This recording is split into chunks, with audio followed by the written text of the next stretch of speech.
All right. Well, I'm Chaim Saiman. I'm a professor here at the law school. For those of you who don't know, I teach a variety of topics.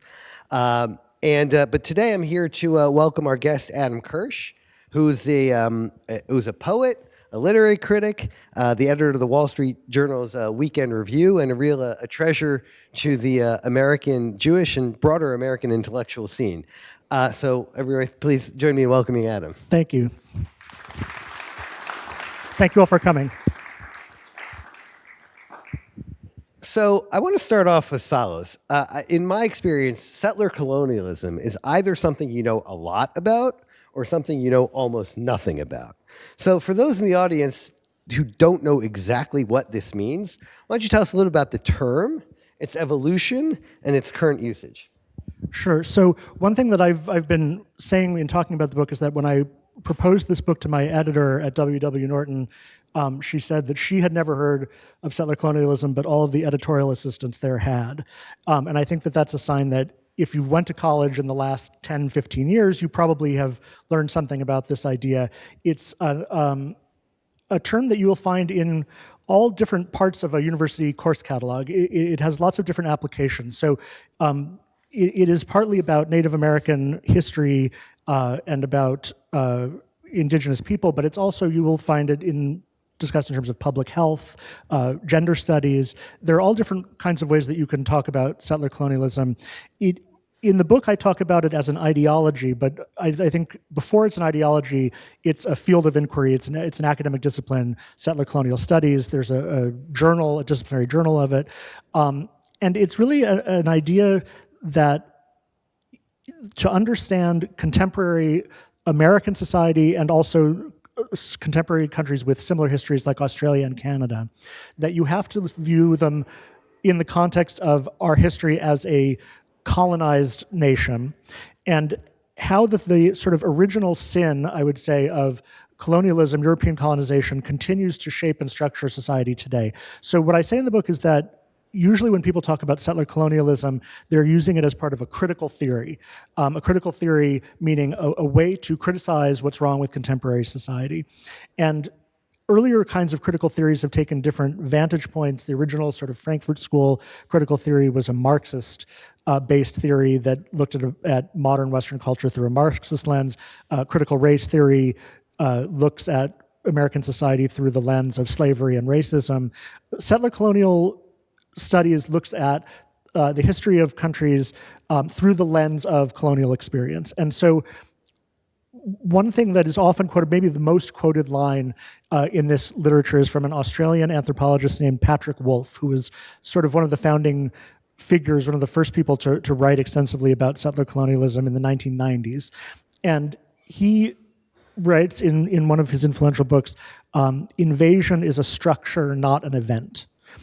By which he means, talking in the Australian context, that you might think that the British invasion of Australia was something that happened in 1788 or began in 1788 and is now over, and that the country has sort of emerged from it in a different period of its history. But he argues that the best way to look at invasion is not as an event that happened once discretely in the past, but as the entire history of the country going forward sort of is the continuation of the original invasion. It's the continuation of the original act of colonialism. And that idea has been taken up particularly by theorists in the US and Canada with somewhat different emphasis, but today we'll probably talk mainly about America. And it's a way of saying that the most important thing about American civilization is that it should not exist. It should never have existed in the first place. It came into being through conquest and genocide, and that it bears the sort of imprint of conquest and genocide in many different ways and forms down to the present day. Now, when Wolfe talked about settler colonialism in the 1990s, he was putting a new spin on a term that had already existed. So the idea of a settler colony was not new in the 1990s. But in the past, when people talked about settler colonies, they were talking about specific kinds of societies. The classic examples would be Algeria or Rhodesia in Africa. So during the wave of decolonization that followed World War II, different parts of European empires had different approaches to decolonization, and some of the most bitter struggles over decolonization took place in countries where there was a settler class, meaning a part of the population that was European in origin and lived amid a native population, dominated it, controlled power and resources. And in Algeria, that was a French or French-European settlers made up about 15% of the total population. In Rhodesia, it was white British settlers made up about 8 to 10% of the population. In those kinds of settler colonies, the struggle against settler colonialism was a political struggle. It was to take power and property from the settlers and return it to the native people, to the majority, and possibly to have the settlers leave, which is largely what happened, for example, in Algeria. As soon as Algeria won its independence from France in 1962, almost all of the white European settlers left, feeling that they didn't want to stay in the country. There was no future for them in the country. But then to take that concept of a settler colony and apply it to a country like Australia, or then to the United States and Canada, puts a very different spin on it, because there is no way that you can politically decolonize countries where only 2% of the population has indigenous origins, right? We're not talking about 90% versus 10%, but 2% and 98%. Also, in these countries, the process of colonization began much earlier and was much more complete, in the sense that the land was conquered and the native peoples were eliminated or annihilated much more completely. So what does it mean to talk about settler colonialism in a society where people do not see themselves as settlers? That's sort of one of the fundamental questions raised by this idea. If we as Americans don't see ourselves as settlers, but as citizens of a country, and then we're told that actually we are settlers in a settler colonial society, that is meant to change the way that we think about both the past and the present and possible futures. So what are some of the consequences, let's stick with America for right now, of framing American society as a settler colonial society?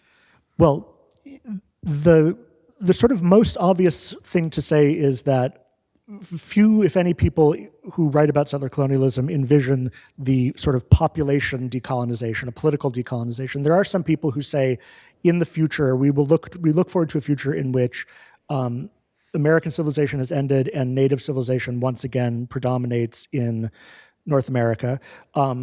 There are people who say that the United States should turn over part of its territory or part of its sovereignty in some kind of complicated way to native peoples. But most people, I think, who are drawn to this idea and this ideology are not thinking in those concrete terms. And one thing that's interesting to note is that Native American groups themselves almost never talk about settler colonialism. It's not a Native American political movement.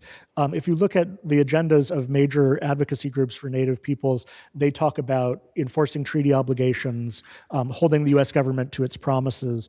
They don't talk about decolonizing North America, knowing that that's not a pragmatic goal.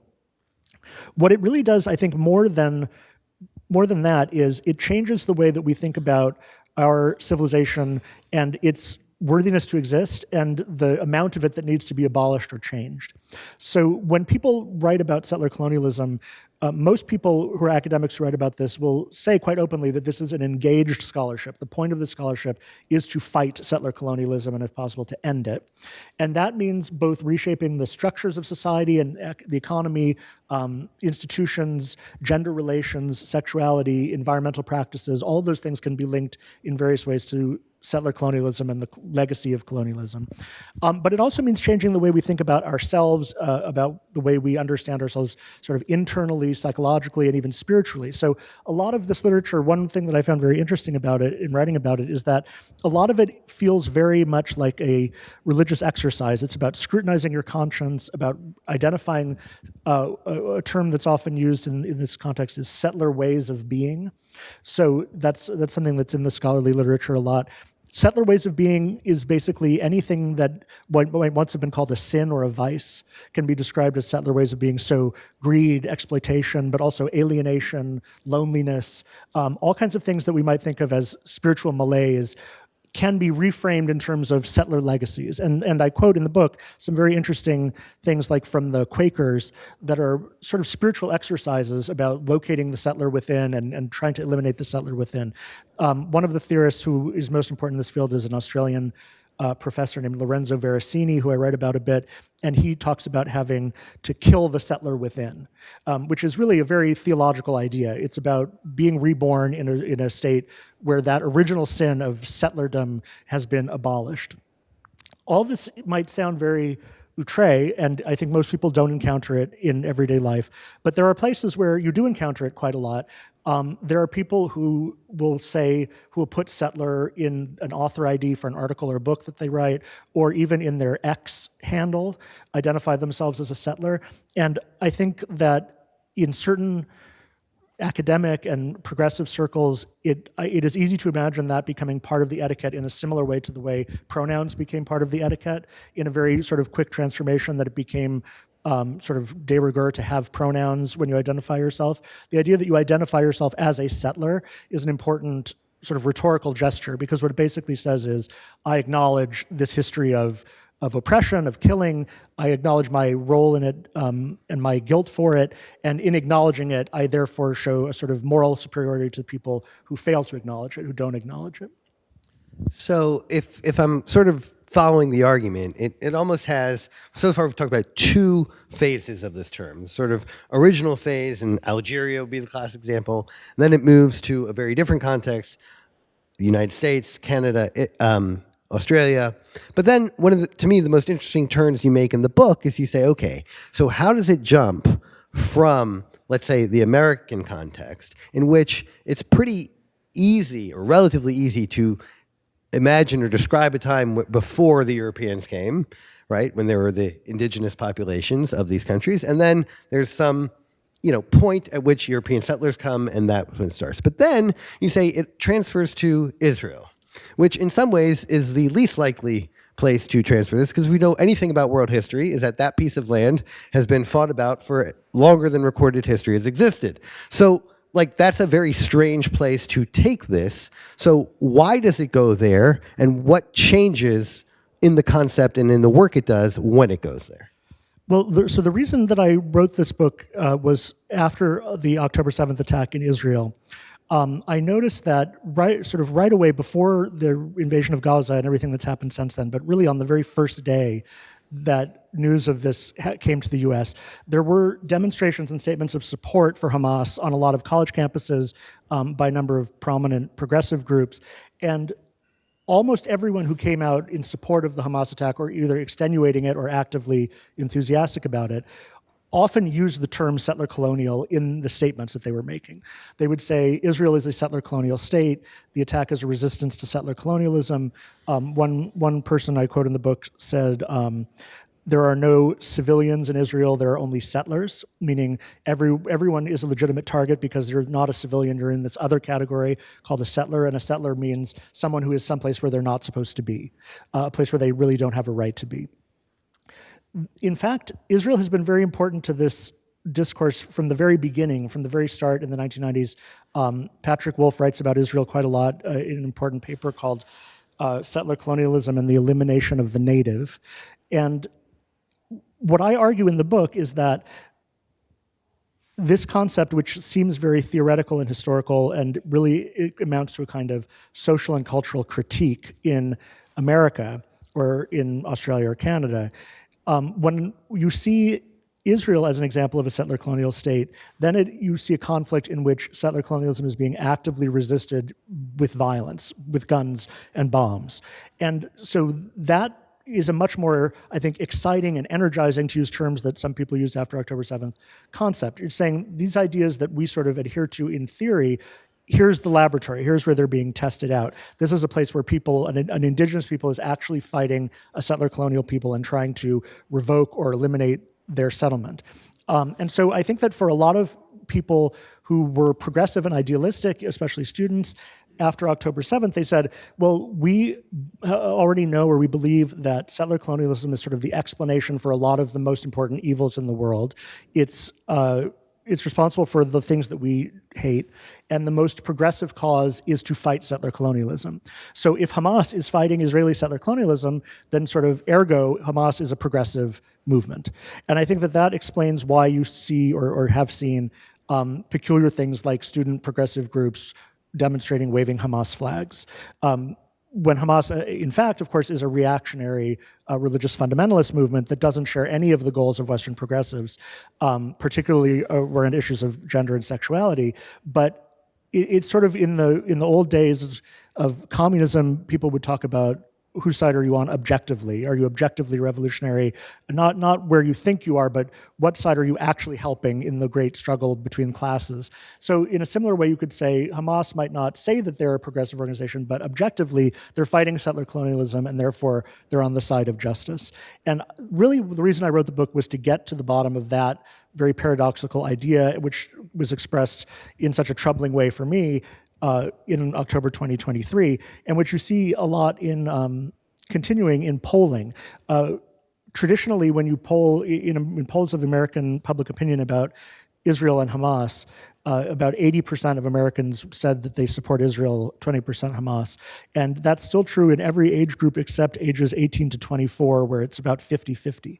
And I think that is a sort of sea change, and with potentially important long-term consequences for American foreign policy, that is bound up with this idea of settler colonialism in important ways. So even though not everyone who thinks or cares about this issue knows about settler colonialism or has it in mind, I do think that those ideas help to shape the way people think about Israel and Palestine as a conflict, and I think distort it in important ways.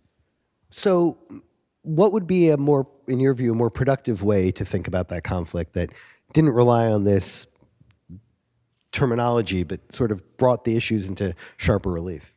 Well, in order to see Israel and Palestine as a settler colonial conflict, there's a sort of Procrustean shrinking and cutting and fudging that goes on in order to make that history similar to the history that we're already familiar with from our own country.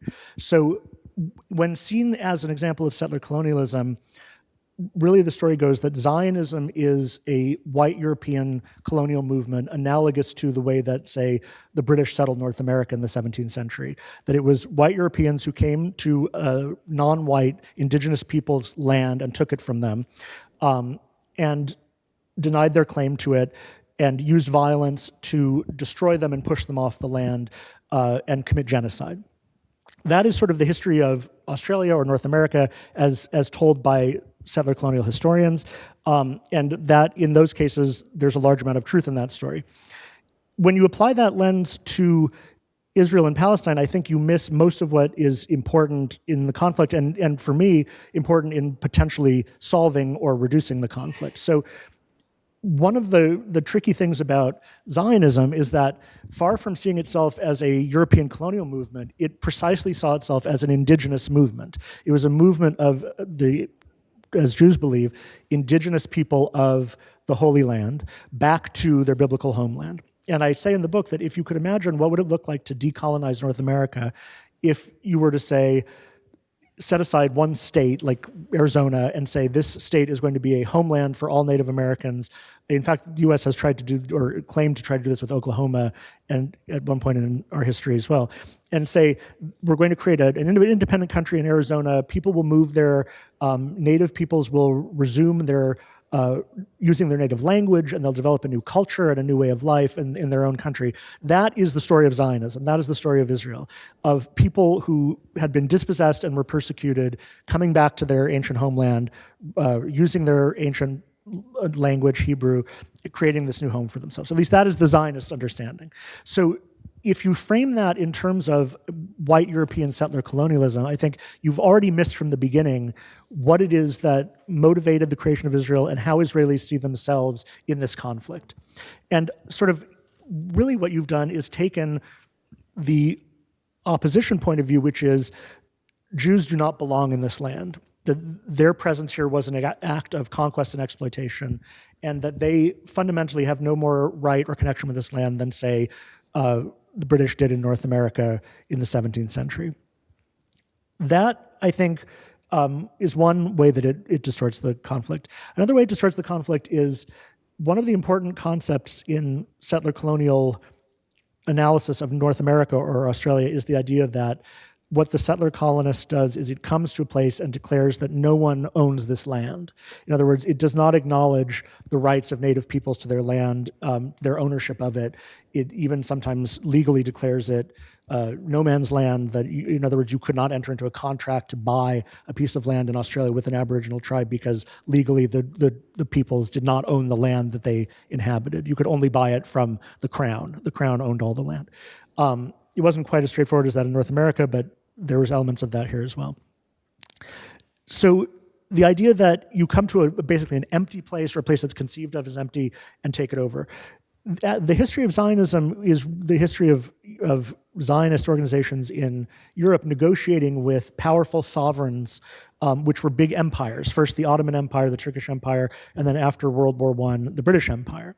So when Jewish settlers went to what was Ottoman Palestine or British Palestine, mandatory Palestine, before the creation of the State of Israel, not only were they not going to a place that they thought of as empty, they were sort of engaged in diplomacy with a sovereign in order to have the right to go there in the first place. And in fateful ways, that permission was withheld at certain moments, especially in 1939 when the British basically ended Jewish immigration to Palestine because of Arab opposition, because Arab opposition had grown so strong, and as a result, cut off one of the only escape routes for Jews from the Holocaust. That's an important part of the history of Zionism as well. So the motive, the history, the sort of self-understandings of the participants, I think, are very different. But then the most important thing, I think, is what does the settler colonial framing tell us about what the future should look like, right? Really what it is a rejectionist position. It says Israeli Jews came here as conquerors. They have no connection with this place. They shouldn't be here. And the ideal solution is for them to leave. Some people will say that means a non-Jewish state, but in which all the people currently living in Israel and Palestine continue to live there, but not under a Jewish government. Other people, including Hamas, would say it means killing or pushing out all the Jews and not letting them remain there at all. Either of those ways of thinking of the conflict are guaranteed to prolong it. They're very zero-sum solutions to a very difficult and protracted conflict, because basically what they say is we are going to treat Israeli Jews the way that we thought about French in Algeria or white settlers in Rhodesia, which is they have a mother country, they came from somewhere else, and they should go back there.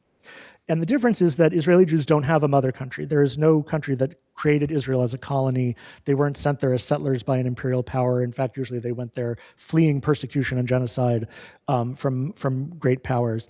And so the Israeli Jews see themselves more as fighting in the ways that a native people would, an indigenous people would. In other words, they fight the way that the Algerians or the Vietnamese fought against French imperialism because this is their only home. They have no other home to go to, and defeat in this case would mean complete destruction and possibly even mass murder. So if you encourage that way of thinking about the conflict, and I think that a lot of progressives over the last 2 years have moved from an idea that the goal is peace to the goal is the defeat of Israel or the destruction of the Jewish state. That is a recipe for eternal, perpetual conflict. There's no way that conflict can end short of total annihilation for one side or another. So one of the things that I'm writing about in the book or trying to argue in the book is that a truly peaceful solution or a truly just solution that moves towards a better life for people in the future would not be framed as decolonization. It would be framed in geopolitical terms as a settlement between two people who are having a conflict, two peoples having a conflict over a finite piece of land that can be settled by dividing the land or by other forms of coexistence, but not by saying that only one has the right to be there, the other should be eliminated and sent somewhere else.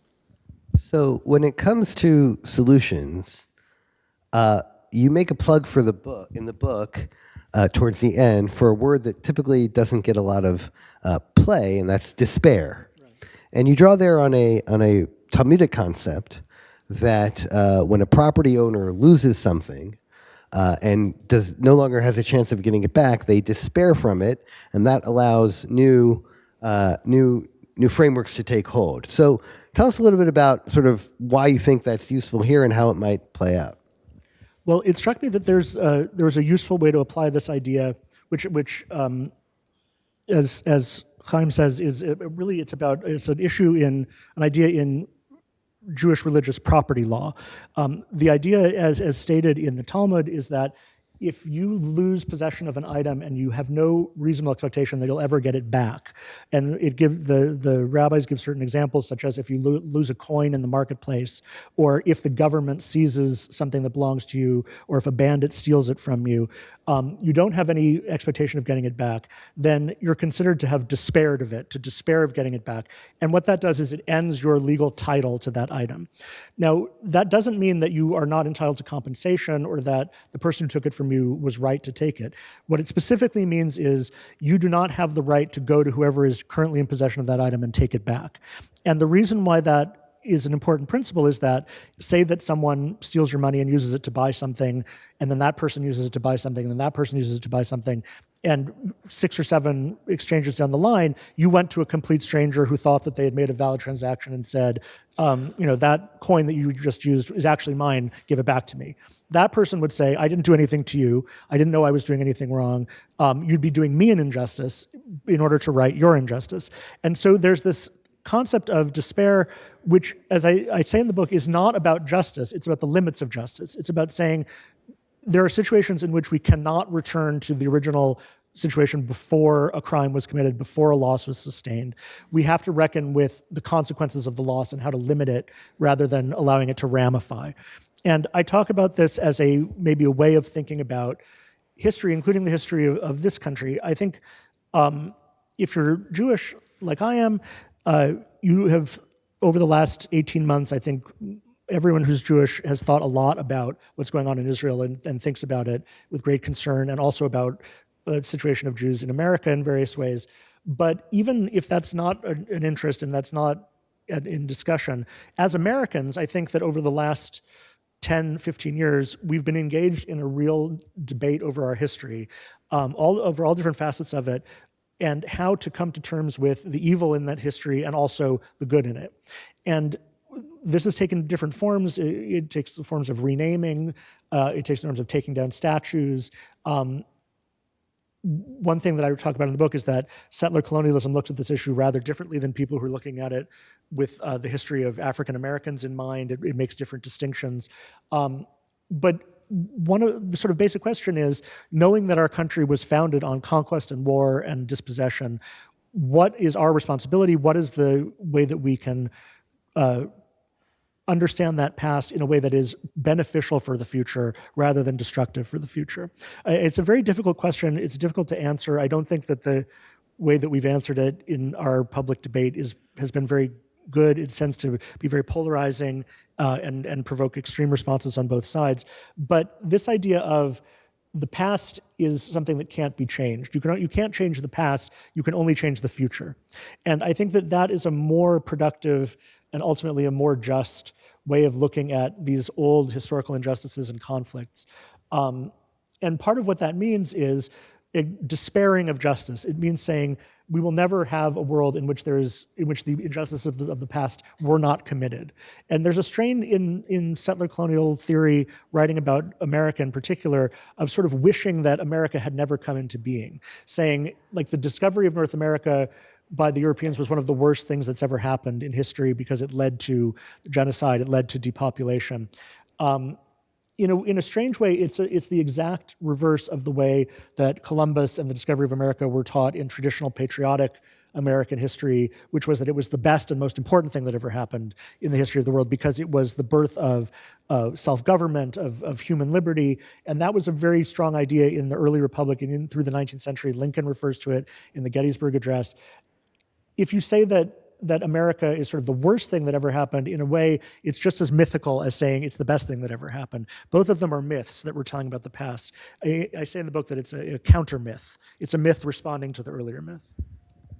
So going back to maybe how countries are founded, I mean, one of the points you make in the book, which struck me as very insightful, is that until not all that long ago, right, everyone understood that the point of war was to annihilate the enemy and to repopulate its land, and that's the way countries and borders were always done. No one liked to lose, but everyone understood the stakes of it. And then certainly in the wake of World War I and certainly World War II, we come to a view, wait, mechanized war, et cetera, this can get very bloody very fast. We need a new set of ideals, a new set of regimes, international law, international human rights law, a whole series of ideas to get us away from that.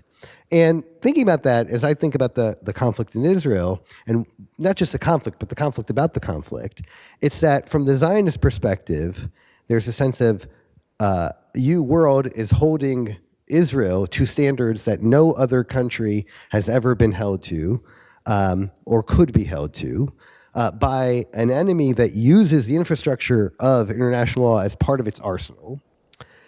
And therefore, like, what do you want from us? And then the other side is like, no, we're just holding you to the standards that we've all agreed after World War II to abide by. And that's maybe why this conversation is just like, so like, no one even understands what the other one is talking about. So how does that hit you, and what do you do about that? Yeah, definitely. And I think that connects to what we were just talking about in terms of how we think about history. The idea that it's wrong to found a nation, essentially that it's wrong to found a nation because it means inevitably that you're displacing someone else. That is sort of a recent historical norm. As you say, it's the 20th century historical norm, especially after World War II. Previous to that, especially in the 19th century when Zionism was founded and other national liberation movements, the progressive idea was that creating a state for a nation is morally progressive. That is how you achieve liberty, both individual and national liberty, each nation should have its own state. And Zionism, which emerged in Central and Eastern Europe in the 19th century, at the same time as, and sort of explicitly in conversation with similar national movements that created Italy and Germany out of separate countries and turned them into one country, and also movements for statehood for Czechs and for Slovaks and Hungarians and Poles and Ukrainians, all the people who the Jews of Eastern Europe lived among.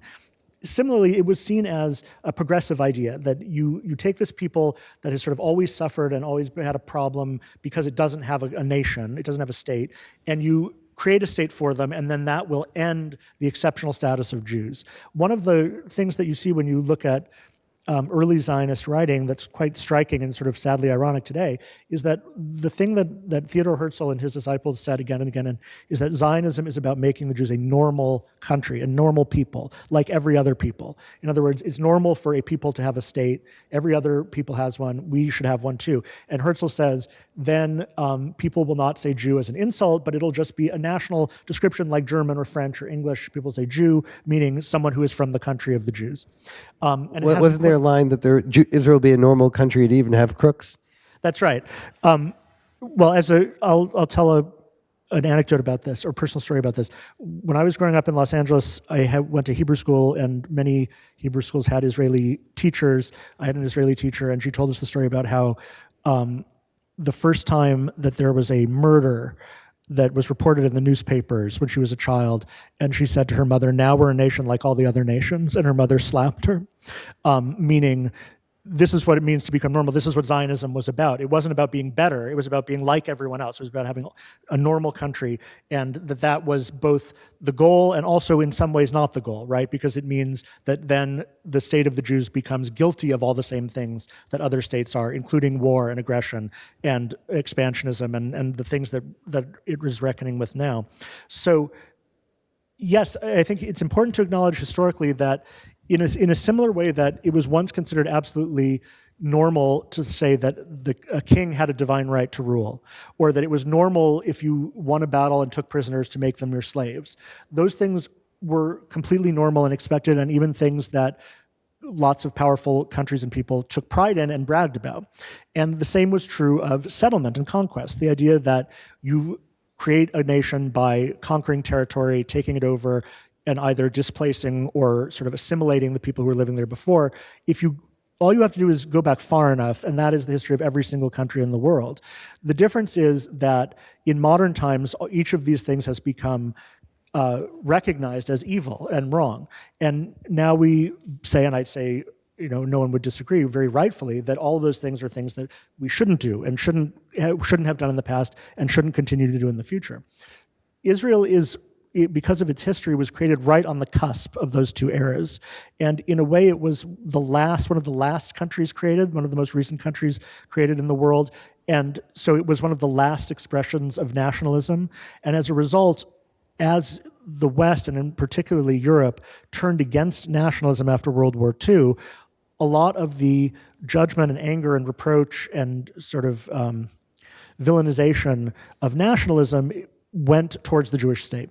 So there is a historical irony about it, and something that I think Zionists and Jews often feel is very sort of unfair is the idea that this state that was created basically as a refuge for a destroyed people is the one that becomes the face of state power and nationalism and settler colonialism, whereas all these other countries, which historically were much bigger and have done much more and much worse things, are the ones now reproaching Israel and saying Israel shouldn't exist.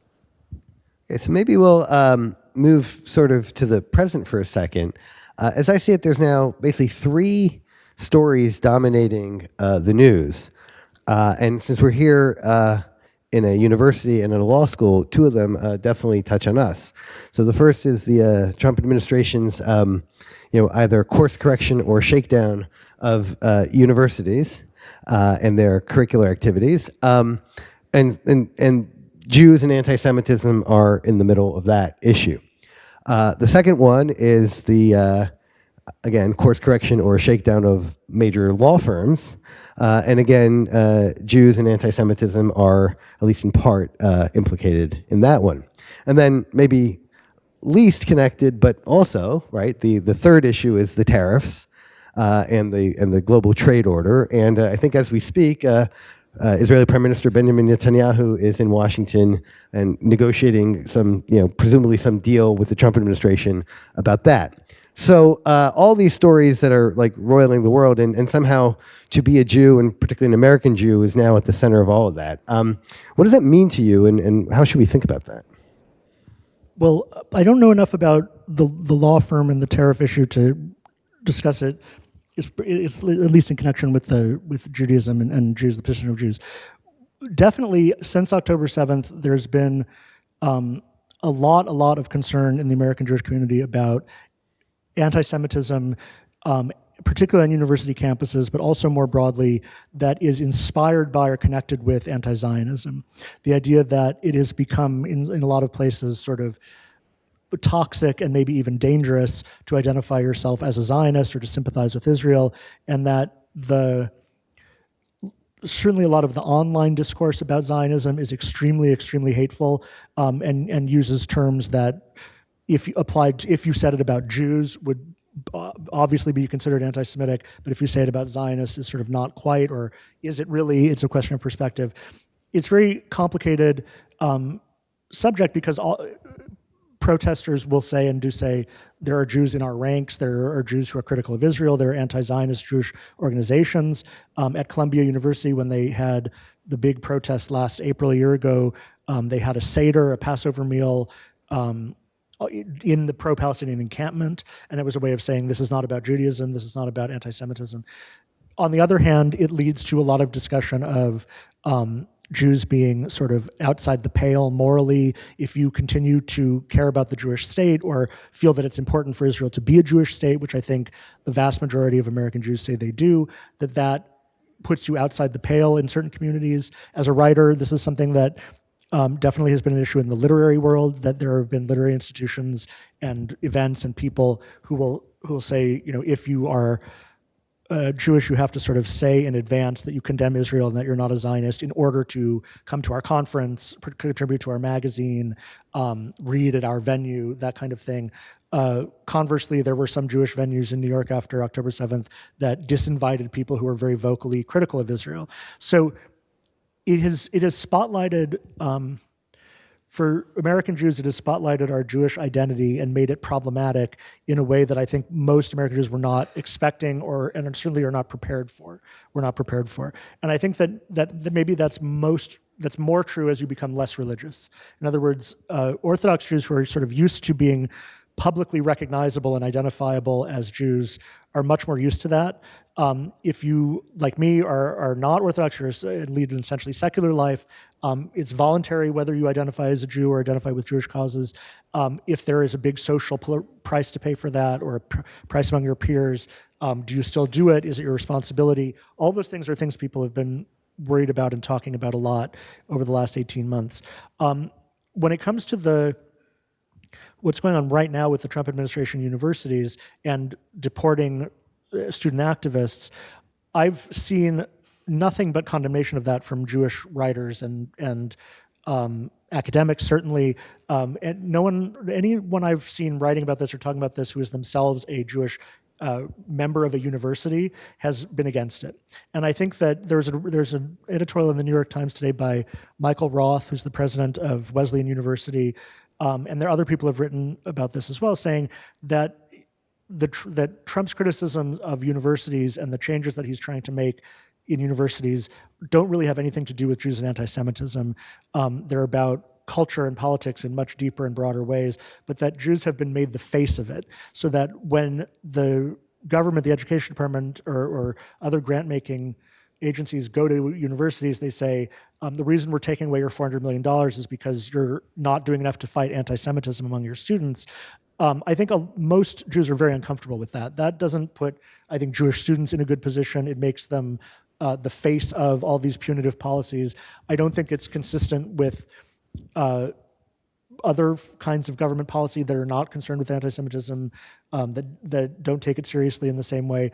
And speaking from a sort of Zionist perspective, one of the sort of principles of modern Jewish politics is that we're supposed to act within a democratic process. In other words, the history of Jewish politics, especially in Europe, was that Jews in Europe made vertical alliances. They made alliances with kings and princes and bishops because they knew that all the people around them hated them and would rather that they weren't there. So in order to find any kind of protection, they would go to the most powerful person and say, if you give us your protection, we will give you money, we will pay special taxes, we'll do services for you. And that was a sort of traditional Jewish survival strategy, and it usually worked for a time and then it didn't work, and then Jews would be exiled and kicked out of a country. That happened in a series of European countries in the Middle Ages.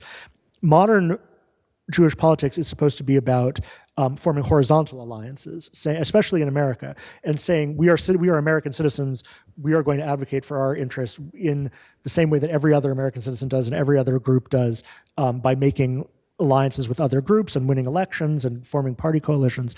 And so to say we're so vulnerable, and particularly we're so vulnerable at these very elite institutions, that there are all of these Jewish students at Columbia who need the federal government to come in and protect them against bullies, almost as if it was like integrating schools in the 1950s and you need a federal marshal to come and make sure that there's no violence, which I think is very far from being the actual case on the ground. I don't think that's good politics. I don't think that's good Jewish politics. Well, thank you very much. So I think we have some time to take questions from the audience. Mike, you want to? So I'll play the role of the moderator here to see if we have any questions that will go up, as I mentioned, go up until about 5 o'clock or so. So we have about 15 minutes. Yes, go ahead.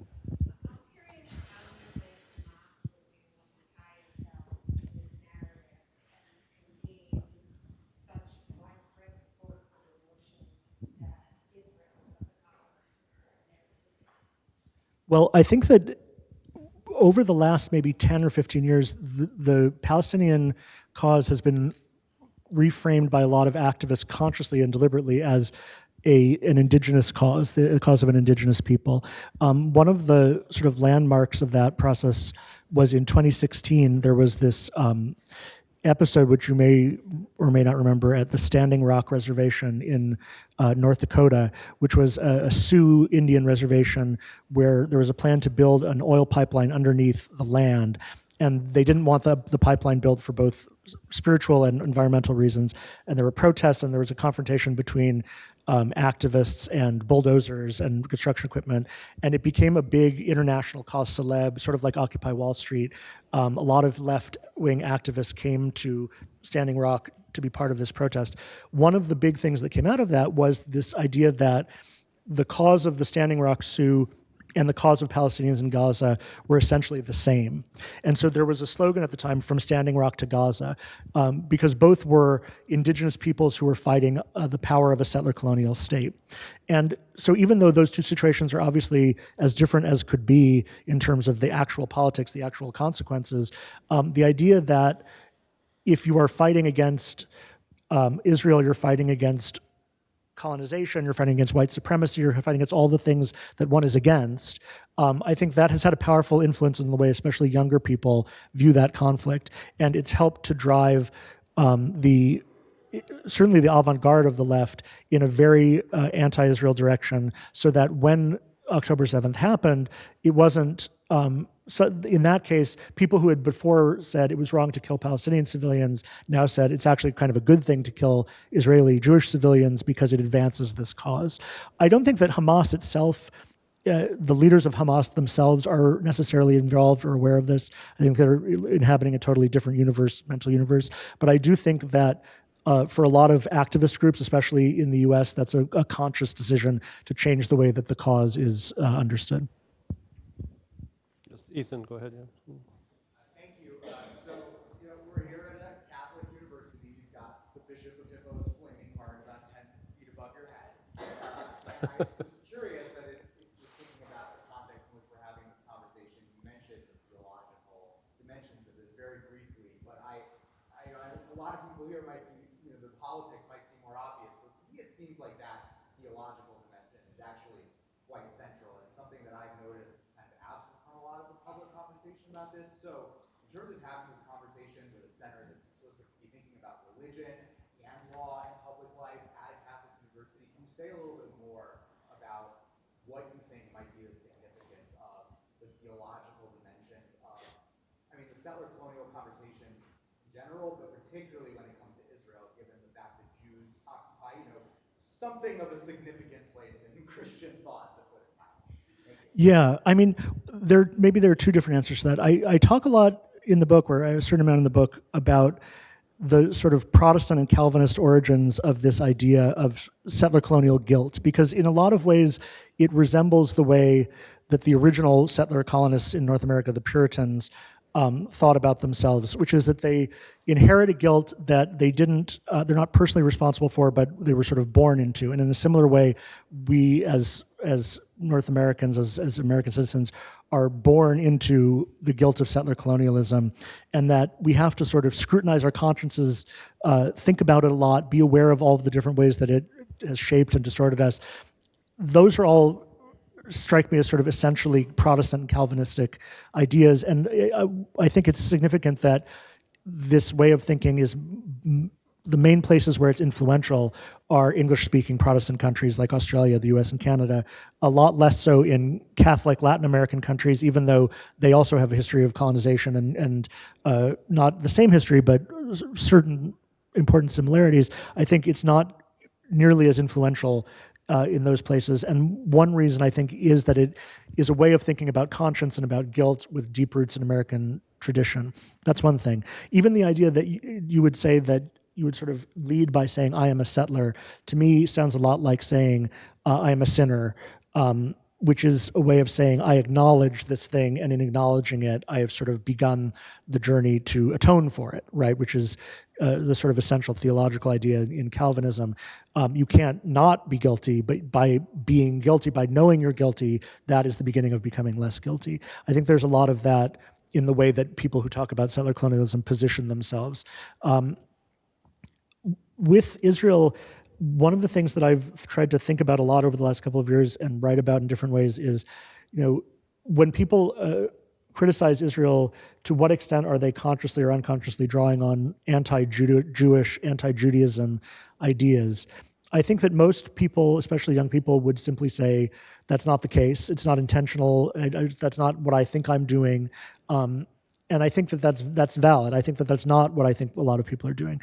However, because Judaism does play this very important role in Western culture, in the Western mind, there's an excellent book about this called Anti-Judaism by David Nuremberg, in which he talks about how Judaism became the sort of symbolic negative or the symbolic other of different forms of Western civilization, both Christian and post-Christian.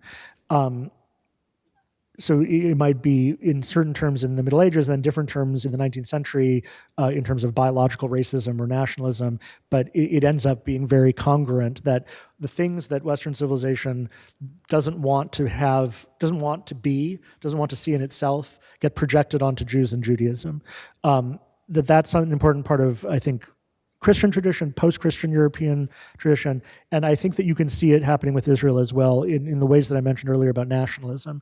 So countries, the place where nationalism was born is Europe, and exported it very successfully all over the world, and the one nation where nationalism is sort of the most toxic and the most culpable is the Jewish country, right, the only Jewish country.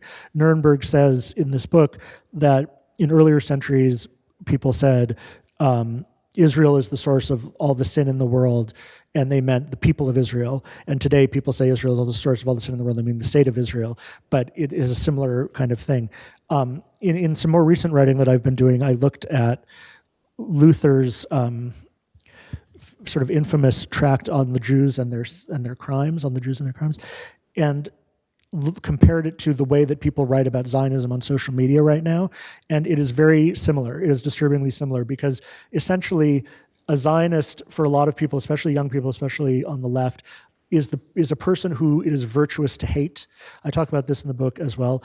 And traditionally, Jews have been people that it's virtuous to hate. You hate Jews because they reject the truth, because they commit infamous acts. And so in this tract, Luther says, every time you meet a Jew or think about a Jew, you should think, this person wants to kill me and my children and would like to chop us up and would murder children if they could and drink their blood.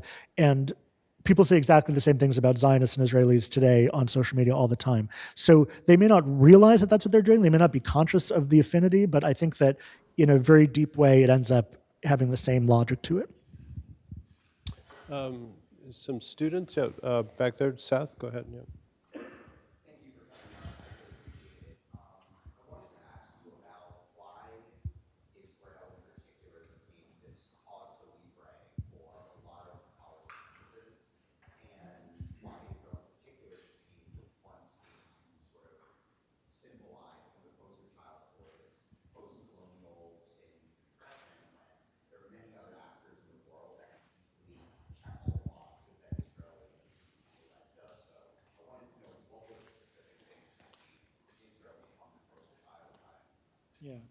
Yeah, that's a really good question. I mean, I think that people who protest would say the reason why they focus so much on Israel is that Israel has a close sort of diplomatic relationship with the United States, that America is allied with Israel militarily and in the United Nations and gives Israel a lot of money and sells it weapons. And so it makes sense logically to bring pressure on America to influence Israel's behavior because America can influence Israel's behavior in a way that other countries can't. So that's one reason, and I think that is logical and makes sense. There are other less logical reasons. One, I think, has to do with, as I was just saying, about Jews as a symbol, Judaism as a symbol, the Jewish state as a symbol, as a powerful symbol that people project a lot of things onto. And then getting back to settler colonialism, I think it's because if you see Israel as a settler colonial country, it is the last ongoing process of settler colonialism. It's the last place where this is happening now and can be fought now, right? You can't fight the colonization of New England, but you can fight the Israeli invasion of Gaza or the Israeli settlements in the West Bank, which are sort of happening right now. So I think in a way, it makes sense that people are drawn to that. I think it also is a way of putting pressure on American Jews as a target. I think that a country that has no sort of large sympathetic minority in America, no one is going to get angry if you protest that country, right? If you were to protest, I won't even try to give an example, but just any country, any government that has committed warlike, cruel acts, killed civilians, as Israel has done in Gaza, you could easily protest, a dozen countries, but you wouldn't get the same kind of reaction as you do when you protest Israel because the way that American Jews react. So, and I think that you've seen that on college campuses, that there's been a really big reaction. And so if you are especially a young person and you are angry and you want to protest and you protest and get a really big reaction, that is a sort of lesson to keep protesting, right? That is the button that you push. And I think that you could see that last year in the way that the anti-Israel, pro-Palestinian protests evolved over the course of 2023, 2024. Mike, did you have a question too? Yeah, go ahead. This is a little bit of a piggyback of what Seth was saying, but I want to go back to something you said earlier when you were talking about how settler colonialism has largely been a product of Marxist and Marxian thought. And one of the things that bugs me when we talk about settler colonialism generally, whether it's of the Western Hemisphere or of Africa or of the Jews going back to their historic homeland, is that these professors tend to not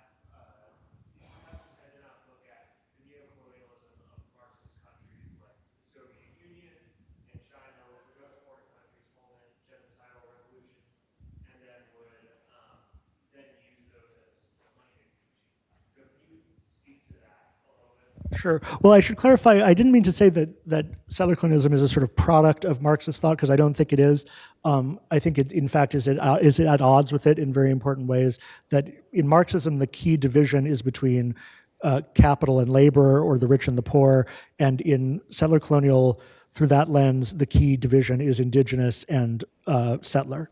So one of the terminological issues in this is, can you call Americans immigrants? Is it right to say that I am a descendant of immigrants?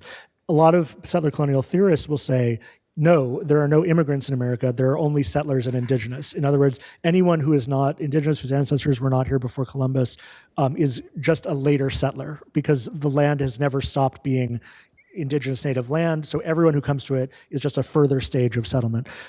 But taking your point, yes, you could apply the criteria of settler colonialism to many different places in the world, periods of history.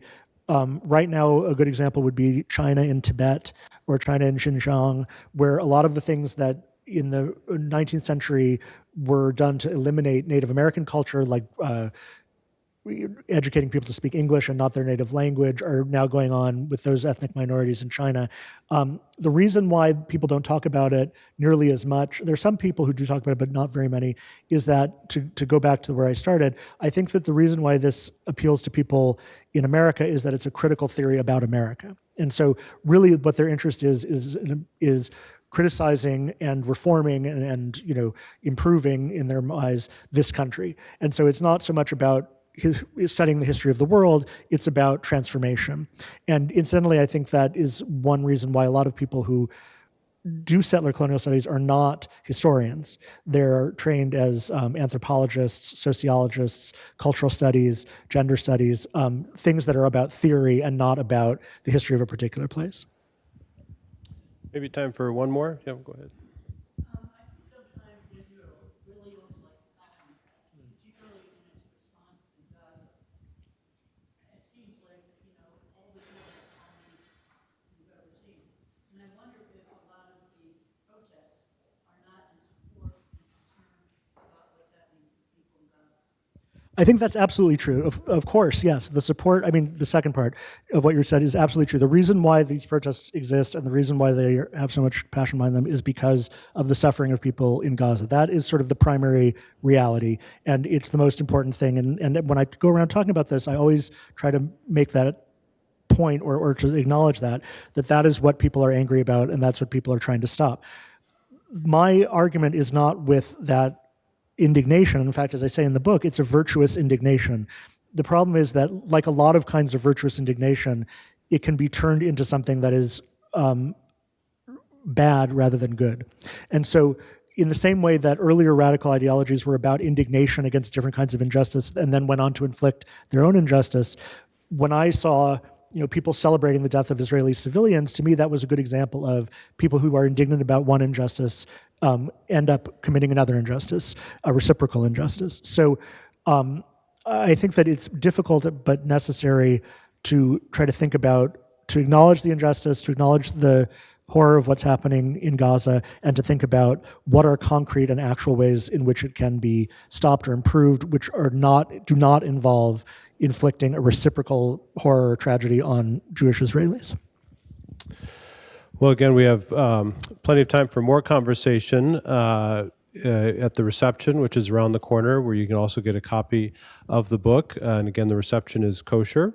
I also want to acknowledge the co-sponsoring departments that joined us in sponsoring this: the Albert LePage Center for History and the Public Interest, the Center for Political Theology, the Ethics Program, and the Departments of English, Global and Interdisciplinary Studies, History, and Political Science.